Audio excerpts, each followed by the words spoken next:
અને હવે વાત કરીએ બીજા સૌથી મહત્વના રાજકીય સમાચારના અને એ છે ભરૂચ લોકસભા બેઠક પર ગઠબંધનમાં સર્જાયેલ ભડકાલી।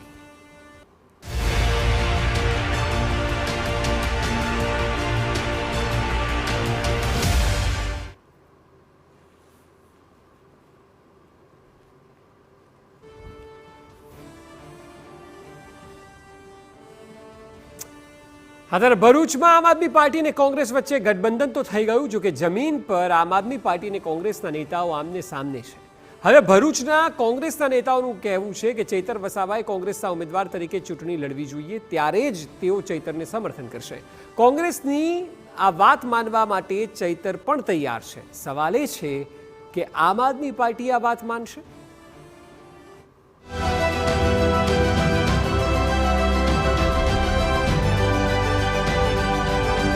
કોંગ્રેસના ગઠબંધનમાં ભડકો, ભરૂચમાં ચૈતર સામે કોંગ્રેસનો વિરોધ। હવે કેવી રીતે લડશે ચૈતર? દિલ્હીથી ભરૂચ અને ભાવનગર બેઠક પર આમ આદમી પાર્ટી અને કોંગ્રેસ વચ્ચે ગઠબંધન તો થઈ ગયું, જો કે સૌથી મોટો સવાલ એ છે કે ભરૂચમાં કેવી રીતે લડશે ચૈતર વસાવા અને કેવી રીતે જીતશે, કારણ કે કોંગ્રેસે ચૈતર વસાવા સામે વિરોધનો સૂર બુલંદ કર્યો છે। હવે જો કોંગ્રેસ ચૈતર વસાવાને ભરૂચમાં સમર્થન નહીં આપે તો મતદારો કેવી રીતે આપશે, તે એક સવાલ છે। ભરૂચ બેઠક પર ચૈતર વસાવાના નામની જાહેરાતની સાથે જ કોંગ્રેસમાં વિરોધનો ગણગણાટ હતો અને હવે તો ભરૂચના કોંગ્રેસના નેતાઓ ખુલીને ચૈતર વસાવાના વિરોધમાં આવી ગયા છે। ભરૂચના કોંગ્રેસના નેતાઓનું કહેવું છે કે જો ચૈતર વસાવા કોંગ્રેસના ચિહ્ન પર ચૂંટણી લડશે તો તેઓ ચૈતર વસાવાને સમર્થન આપી શકે છે, પરંતુ આપના ઉમેદવાર તરીકે તેઓ સમર્થન નહીં આપે। સાંભળો ભરૂચ કોંગ્રેસના નેતાઓ શું માની રહ્યા છે। ભરૂચ જિલ્લાના 9 તાલુકાના કાર્યકર્તા આગેવાનોનો વિરોધ હોય, કોંગ્રેસ પક્ષ પોતાના સિમ્બોલો ઉપરની લડાઈ લડવા માંગે છે। મોવડી મંદિરે કદાચ કઈ રીતે નિર્ણય કર્યો એ તો આપ પણ પૂછી શકશો, પણ અમારી લાગણી અને માંગણી છે કે કોંગ્રેસ પક્ષના સિમ્બોલ ઉપર ચૂંટણી લડાય। ચોક્કસ કોંગ્રેસના સિમ્બોલ ઉપર ભરૂચમાં ચૂંટણી લડાય તો સંદીપભાઈ, ચૈતરભાઈએ તાજેતરમાં જ એવું કહ્યું છે કે હું વિચારીશ જો કોંગ્રેસમાંથી લડવાની તક મળે તો શું સમાધાન થઈ જાય? એ નિર્ણય ચૈતરભાઈનો વ્યક્તિગત નિર્ણય છે। અમે અમારી વાત જે છે એ કોંગ્રેસનું પ્રદેશ અને શીર્ષ નેતૃત્વની સમક્ષ એટલી જ મૂકી છે કે આ બેઠક પરંપરાગત રીતે કોંગ્રેસની પ્રભુત્વવાળી બેઠક રહેલી છે। સ્વર્ગસ્થ અહેમદ પટેલ આના ઉપર પ્રતિનિધિત્વ કરતા હતા અને આ બેઠક ઉપર એવા મતદારો છે જે કોંગ્રેસને વરેલા છે। ઉમેદવાર કોઈ પણ હોય, XYZ ઉમેદવારને જોતા નથી, એ કોંગ્રેસના વિચારોથી વરાયેલા મતદારો છે। એ મતદારોનો અવાજ ક્યાંક બદલાઈ જાય અને એની અમને દહેશત છે, એના માટે અમે કોંગ્રેસનો સિમ્બોલ જે છે એ કોંગ્રેસના સિમ્બોલ માટે આખરી લડત લડવાના છીએ। મને પૂરેપૂરો શીર્ષ નેતૃત્વ ઉપર ભરોસો છે કે એ અમારા વાતને માનશે અને કોંગ્રેસના સિમ્બોલ ઉપર ઉમેદવાર આપશે। કોંગ્રેસના નેતાઓનું કહેવું છે કે જો તેઓ આમ આદમી પાર્ટી માટે હાલ જનતા પાસેથી મત માંગશે તો ભવિષ્યમાં વિધાનસભા ચૂંટણીમાં શું થશે? અમે કોંગ્રેસના કાર્યકર છે। ઘરનો છોકરો વડીલ પાસે રજૂઆત કરે એ રીતે કાર્યકર તરીકે અમારા મોવડી મંદિર પાસે રજૂઆત કરવાના છે, કારણ કે જમીનની કાર્યકરોની આજે પોઝિશન ખરાબ છે। આજે અમારે કોંગ્રેસનો સિમ્બોલ છોડીને ઝાડુ માટે મત માગવાના જાય તો આવનાર દિવસ ભવિષ્યમાં અમારા માટે પ્રશ્નાર્થ ચિહ્ન ઊભું થાય એવા સંજોગો પેદા ના થાય।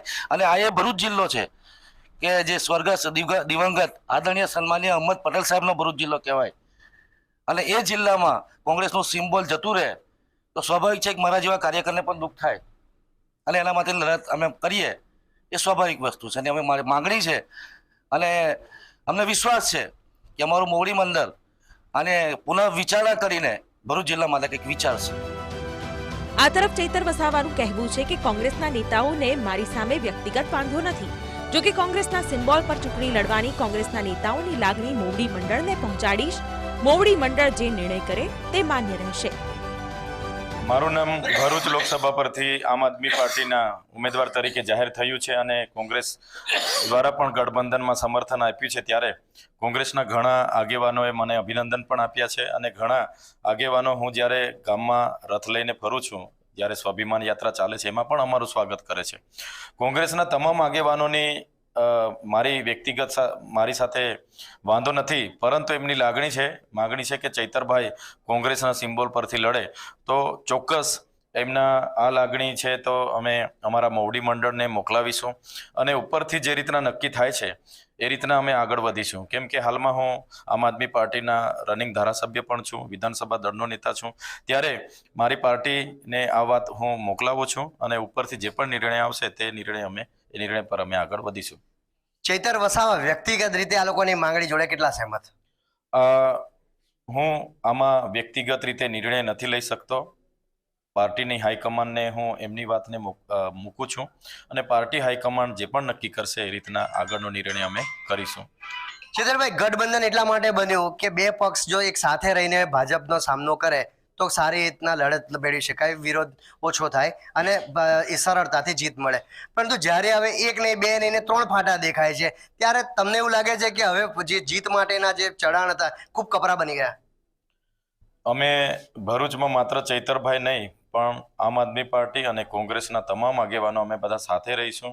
એક ભરૂચની ટીમ બનશે અને જો અમે ભરૂચ લોકસભામાં બધા ઉતરીશું તો ચોક્કસ મને લાગે છે કે ભરૂચ લોકસભા અમે જીતી સ્વર્ગીય અહેમદ પટેલજીને અર્પણ કરીને એમને શ્રદ્ધાંજલિ આપીશું, મને પૂરેપૂરો વિશ્વાસ છે.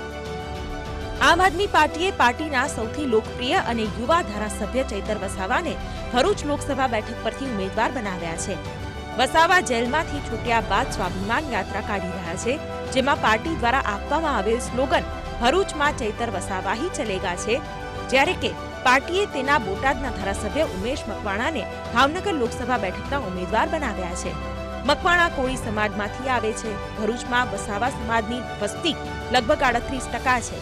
ભાવનગરમાં કોળી સમાજની ભાગીદારી સૌથી વધુ છે. હવે જોવાનું એ રહેશે કે ભાજપ આપના પડકારનો કેવી રીતે સામનો કરે છે. ભરૂચ બેઠક પર ભાજપે સતત 10 ચૂંટણી જીતી છે.